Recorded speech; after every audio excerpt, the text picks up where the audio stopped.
ज्ञानेश्वरी पठण अध्याय 10 ओव्या 181 ते 200 श्लोक 16 ते 18।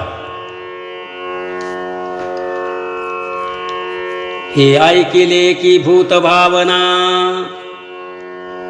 त्रिभुवन गज पंचानना सकळ देव देवतार्चना जगन्नायका जरी थोरी तुझी सा पाहत आहो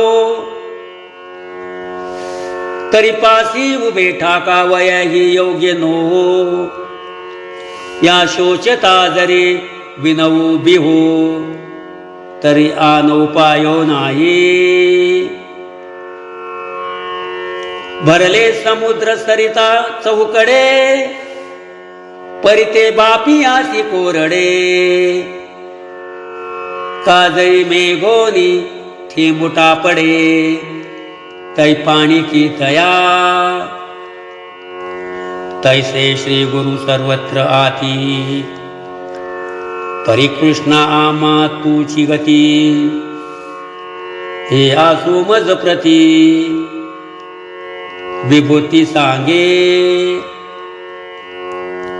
वक्तुम रहस्य शेषेण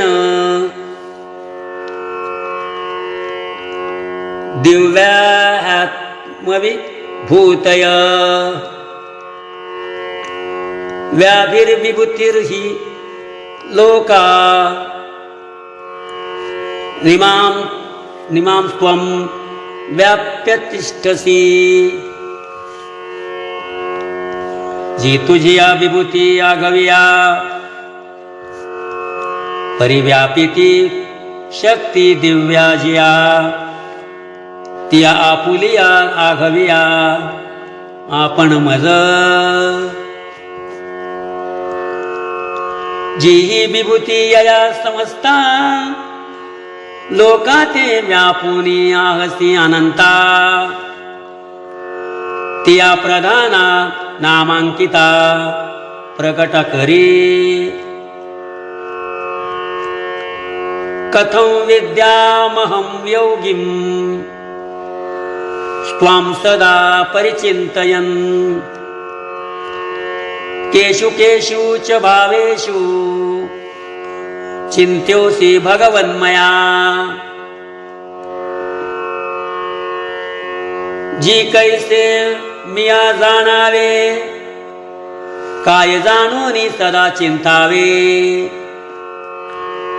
जरी तूची म्हणू आगवे तरी चिंतनची न घडे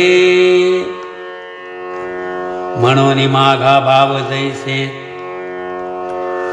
आपुले सांगितले तुवा उद्देशे आता विस्तारोनी तैसे एक वेळ बोले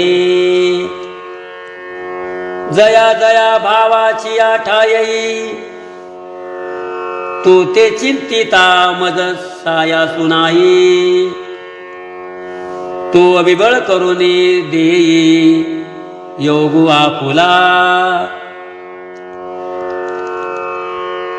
विस्तरेना मनो योगम विभूतींच जनार्दन भूय कथयत तृप्तिर्हि शृण्वतो नास्ति मे मृतम।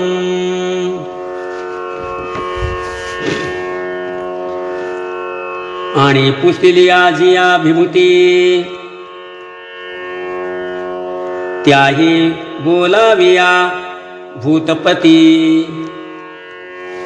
एत मनसी जरी पुढती काय सांगो तरी हा भाव मना जणे जाय हो जनार्दना पै प्रकृताही अमृतपाना नान म्हणावे जेवी जे काळकुटाचे सहोदर जे मृत्यू भेणे प्याले अमर तरी देहाचे पुरंदर 14 जाती ऐसा कवण एक क्षीराब्दीचा रसू, जयावायाची अमृतपणाचा आभासू.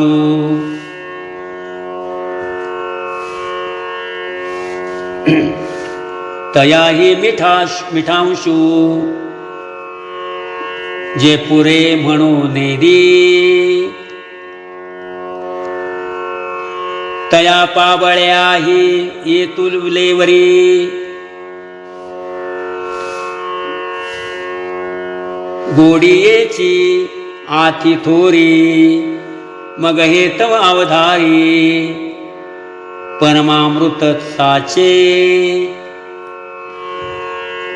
जे मंदार चळून ढाळिता, क्षीरसागरू न डहोळिता. अनादि स्वभावता आयते आहे. जे द्रवना नव्हे बद्ध,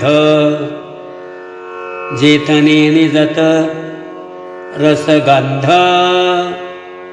जे भलतयाही सिद्ध, आठवलेचे फावे. जयाची गोठीची ऐकत खेव, आघवा संसारू होय वावो. बळ्या नित्यता लागे येवो, आपण पेया. जन्म मृत्यूची भाक हरपुनी जाय. निश्चेक आत बाहेरी महासुख, वाढोची लागे. मग दैवगत्या जरी सेविजे, तरी ते आपणची होऊन ठाकीजे. ते तुझ देता चित्त माझे, पुरे म्हणू न शके. तुझे नामची आम्हा आवडे, वरी भेटी होय आणि जवळीक जोडे. पाठी गोठी सांगसी सुरवाडे, आनंदाचे नी. राम कृष्ण हरी.